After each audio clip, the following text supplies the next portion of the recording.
Good morning and welcome back to Nini's Nest. Today is the day that I read a picture book. It's Thursday, and today I'm going to be reading a new author that I have never read before. He is also the illustrator of this so wonderful picture. His name is Matthew Cordell, and he is a Caldecott medalist. That means he won the Caldecott Award for his book called Cornbread and Poppy. Let me bring it up a little bit. That must be the original story, Cornbread and Poppy. Today we're going to read Cornbread and Poppy at the Carnival. He also wrote a book called Wolf in the Snow that won the award for Caldecott medalist. So take a look at the wonderful illustration he did. It's made with pen and ink and watercolor. I like to watercolor. I would have to work a little bit to get as good as he is, but I really enjoy his lovely pictures. On the inside, we have the title page with the title and the author's name again. And then we have the contents. The first part's going to be the best news ever on page 4. The carnival is where they're going, and the peanut. That makes me curious. I want to know what the peanut is all about. So let's go to the very first page, the best news ever, and you can look at more of his beautiful watercolor pen and ink illustrations as I read. Cornbread was hungry. His best friend Poppy was 11 minutes late for lunch. Cornbread, I have the best news, said Poppy, finally arriving at his door. Cornbread loved Poppy, but he always worried when she had the best news. Come in, Poppy, Cornbread said. The last time you had the best news, we saw that terrible movie you wanted to see, and I had nightmares for a week. Cornbread was afraid of monsters. There's a lot of words that are sound words, like this one, scream. So we know that Cornbread was not fond of the movie. The time before that, when you had the best news, we ate that terrible runny cheese you wanted to eat. It upset my stomach for hours. Cornbread was afraid of runny cheese. And the time before that, when you had the best news, we explored the old crawdad caverns, and I fainted. Cornbread was afraid of the dark. So he fainted, and here's Poppy saying, Cornbread, Cornbread, where are you? Okay, fine, but not all my news makes you sick and scared, Cornbread, said Poppy. It was true. Poppy often had news of things that didn't end terribly, like snacking on raspberries at Grandma Winkle's farm, like sailing down Whipple Creek on rubber ducks. That looks fun. Oops, skipped page. Like dancing to the Marmot Band at the Big Town Barnbuster. Yee-haw! Okay, Cornbread aloud. What is it this time? The carnival is in town, shouted Poppy. What's the carnival? Asked Cornbread. Poppy was surprised. You've never been to the carnival? At the carnival, there's sweets and treats. Sweets and treats, said Cornbread. And games and prizes. I do like games, said Cornbread. There's even high-flying, zooming rides.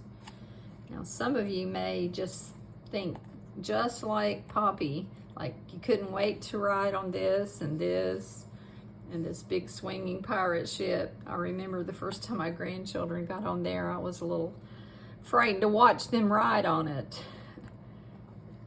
Uh-oh, said Cornbread. Uh-oh, said Poppy.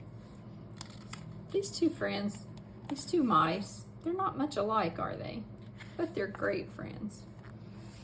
I'm not going to zoom, and I'm not going to fly. That sounds terribly big and terribly fast, and just one wrong turn and we're squish. Oh, Cornbread, said Poppy, there's no squish. These rides are operated by professionals. And anyway, I'll protect you. You will? Asked Cornbread.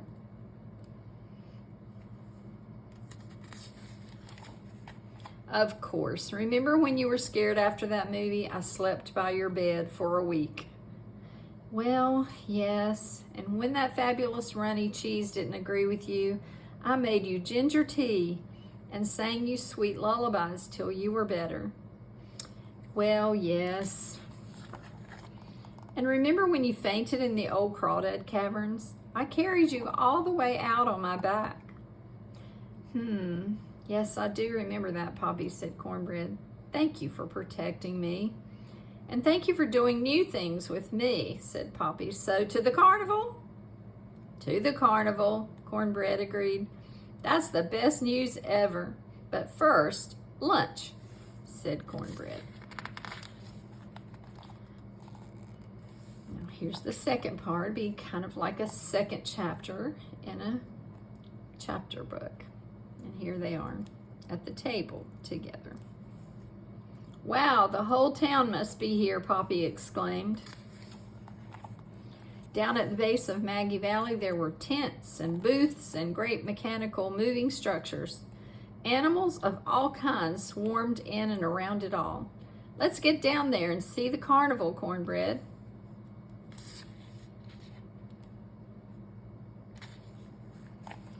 At the entrance, they paid 2 hay pennies to a badger to get in. Inside, they saw both familiar and not so familiar faces. An elephant family was snacking on a gigantic bag of roasted peanuts. Sable and Horsefeather were waiting in line for cotton candy. Cornbread and Poppy were surprised to see that even old Larry, the town grump, had pulled himself out of bed to visit the carnival. Wouldn't miss it, said old Larry, munching a fried apple fritter. Let's get a fritter, Cornbread, said Poppy. Cornbread had never even heard of a fritter, but it smelled and looked delicious. And here you see the word fritters. And the animal inside there, I don't know what that is, some sort of a bird, maybe a goose is running this snacks place. Yum, Cornbread said. It was warm and buttery, sweet and crispy on the outside and soft on the inside. Step right up, barked a pig from a nearby booth. Every player is a winner. Poppy paid the pig, and she was given 3 rings to toss and try to land it on a bottle. Every player is a winner, it says. This is the ring toss game, and maybe you've played that at a local fair where you go. 1, clunk. 2, clunk. 3, clunk. Every player is a winner, barked the pig, and he gave Poppy a dented bottle cap. That's his prize, a dented bottle cap. Not much of a winner, said Poppy, a little less happy than before. Let me try, said Cornbread. I do love games. He paid the pig. Clink. 2, clink. 3, clink. Oh my, got all 3. Every player is a winner, barked the pig, and he gave Cornbread a giant plush banana. It has eyes, so it's like a stuffed banana. Yes, Poppy's getting a little bit sad here. For you, Poppy, Cornbread smiled, giving Poppy his prize. Whoosh! A roller coaster zoomed by on some nearby tracks. Uh-oh, said Cornbread. Let's go on the bone shaker, Poppy exclaimed. No way, said Cornbread. He didn't like the idea of the bone shaker. Do you like those roller coasters that go way up high? Want to ride the Nauseator? Asked Poppy. Not a chance, said Cornbread. How about the Brain Tweaker? Nope. Take a look at them and see if you've seen something like that at the fair before. I know I got in one that turned around and around, and it was called the Bullet, something like that. Wasn't my favorite ride. Will you please ride one ride with me, Cornbread? What about the Ferris wheel over there?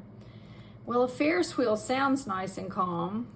I will ride that with you, Poppy. They walked to the other side of the carnival. It's huge, cried Cornbread. Suddenly, he sees how high up the Ferris wheel goes. Elephant size, said the elephant operator. Cornbread and Poppy climbed into the giant gondola. They pulled their seatbelts tight. Click, click. And the elephant waves goodbye as they start to move. The wheel began to turn and they rose higher and higher off the ground. But surprisingly, Cornbread wasn't afraid. The ride was smooth and slow, and he had never seen the town from this high up. It was amazing. I bet everything looked really small. That's how it is when you're far away from something. Those buildings in the town look tiny. Poppy, look, you can see Grandma Winkle's farm. He looked over at Poppy. Her eyes were closed. Poppy, look, Whipple Creek. Poppy screwed her eyes closed even tighter. Poppy, there's the old Crawdad Caverns. Cornbread, Poppy yelled. I'm scared of heights, heights, heights. Now who's afraid? It's Poppy who suggested going to the carnival. Cornbread reached over. He squeezed Poppy's hand. I'll protect you, Poppy, he said. They rode around a few more times until the wheel stopped. Thank you, Cornbread, said Poppy. You're welcome, Poppy, said Cornbread. I like the carnival. I like rides. Great, let's get on the Gut Buster, shouted Poppy. People were scream. Oh! They could hear the people inside the Gut Buster making these awful sounds.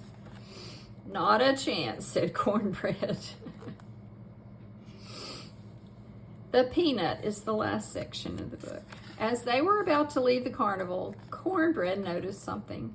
Poppy, look, there's a peanut by your bike. It's a pretty large peanut there. You bought me a peanut, Cornbread, asked Poppy. Thank you, I love peanuts. I love peanuts too, Poppy, but I didn't buy it. Cornbread said, it was just there. Oh, goody, I can't wait to eat it. I'm starved, Poppy said. Cornbread was starved too. Actually, Cornbread decided, I think I should have the peanut. I'm the one who found it after all. Yes, Cornbread, but it was by my bike. Whoever left it wanted me to have it. Poppy reached for the peanut. Yes, but maybe, Cornbread said, stopping his friend. Someone just put it down here so they could rest for a minute. It is a big peanut. We should wait to see if someone comes back for it.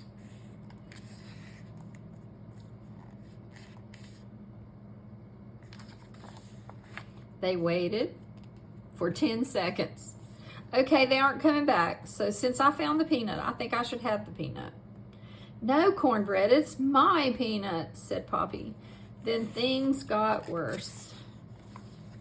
Poppy yelled and screamed about how much she loved peanuts and about all the ways she could prepare the peanut and why she, not he, deserved the peanut. She's just kind of having a meltdown here. Then Cornbread yelled and screamed about how he loved peanuts and about how he was just a baby mouse when he first had a peanut and how he was the one to introduce Poppy to peanuts when they were just baby mice. And because of that, he, not she, deserved the peanut. And he is having a meltdown. And they went back and forth about the peanut until, fine, stop. Fine, stop. Poppy stormed off. Cornbread stormed off. 10 seconds passed. 1001, 1002, 1003. You can count that way to 10 seconds. Poppy was alone. Cornbread was alone. And there was the great big peanut.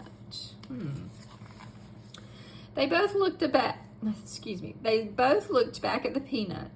Inside the shell, there were 2 nuts. Outside the shell, there were 2 friends. Hi, Cornbread. Hi, Poppy. Can we split it? They both said. You can see there's a nut on this side and one on that side for each one of them.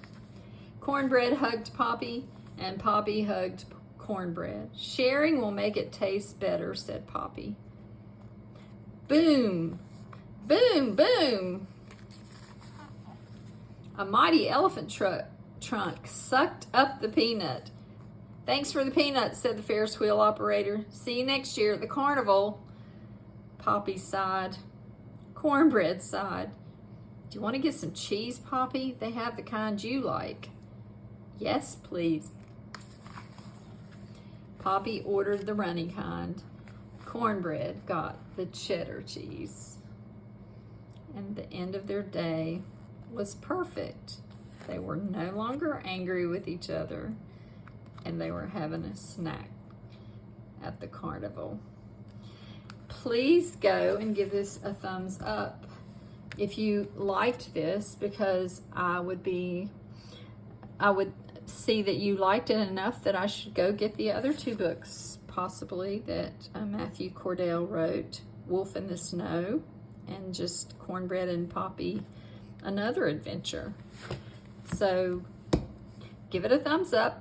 If you haven't subscribed to Nini's Nest, do that now, and hit the notification bell, because tomorrow I'll be reading some more from this chapter book, Who Was Jim Henson? And we don't have many chapters to go in this one. It's been a lot of fun reading about the Muppets. And you guys have a good day.